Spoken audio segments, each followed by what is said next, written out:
So back again, I'm here with the second part related to the analysis of Jane Eyre. And as I told you before, we are also going to analyze Mr. Rochester as one of the best representations of the Byronic hero, as you can see also in this slide.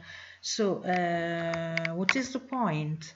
I think you have already felt something about it related to the text we read on Friday. And as for Mr. Rochester, we can say that he really has the very typical features related to the Byronic hero. So, for example, he's very arrogant and he's intelligent and also very cultured in a way, because he belongs to the upper class, so he makes a lot of references throughout the novels related to his culture, so we understand that he really knows a lot of things as for literature and art and so on.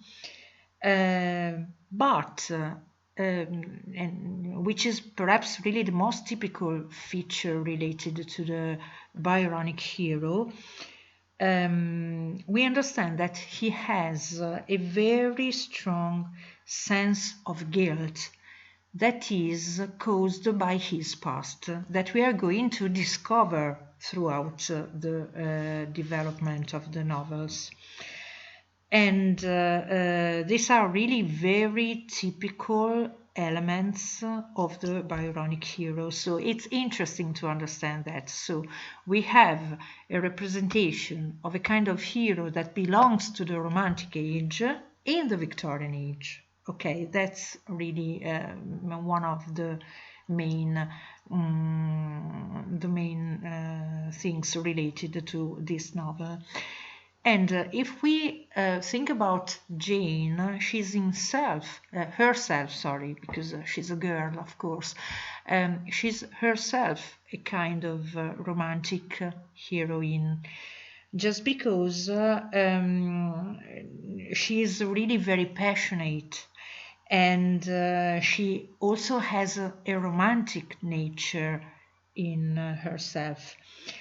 Also, what is really very romantic, it's the fact that both Mr. Rochester and Jane really seem to be in touch, also not from a physical point of view. I mean, it is a kind of mental connection so strong that it uses also some supernatural elements. For example, when she's together with the family in the Moore house, and she's asked by St. John to become his wife and to go abroad as so missionaries, both of them. She hears the voice of Mr. Rochester calling her in the air. So it is really a supernatural event, right? And again, this is really very romantic. I mean, belonging to the Romantic age in a way, just because their connection is not only physical, is beyond the physical aspect. So they are really connected in a very deep way, and so also the mental connection in a way happens in a supernatural way, and this is really to be kept in mind. Okay, as for the settings, so we have the themes and the style. As for the settings, keep in mind also this point. The landscape is the representation of the feelings of the characters.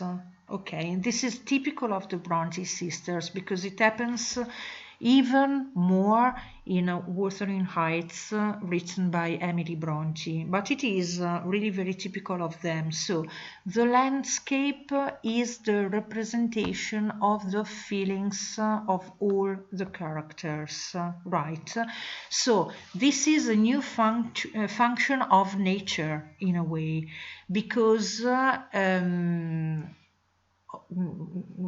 it is obvious that it belongs again to the romantic tradition, but as for example with Wordsworth and Shelley, sometimes we had a kind of consolation in nature. Okay. Now nature becomes the mirror of the feelings of the characters, and it is really very interesting. Okay. Then, as for the themes, we have already talked about it a lot. Keep in mind that I just want to point out the last part of it. There are some elements that are related to the Gothic novel as well. So, for example, the legitimate wife of Mr. Rochester, so the one that dies in the end. This is a spoiler of the spoiler of everything. But anyway, so I hope that you watch the film. Really, you will see it. So the legitimate wife is really a character that belongs to the Gothic tradition, to the Gothic novel tradition, because she's really the representation of some kind of malevolent force, as you can see. And it is very effectively used by Charlotte Bronte. Okay, as for the style, and then we stop with it. We have the first person narrator. So Jane tells her story herself, and this is used by Charlotte Bronte just to unify all the novel that can be divided into different parts, as it is also written in your book.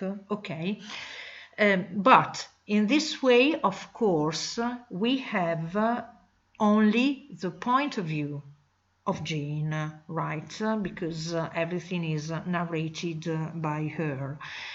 And there is also this very nice point that is Jane that addresses the reader, talks directly to the reader, just to explain the feelings and also her decisions in a way. And in the emotional use of the language that you can also find even better explained in this part, of course, also the representation of the landscape as the image of the feelings is interesting because it belongs to this last point. Okay. And that's it. So,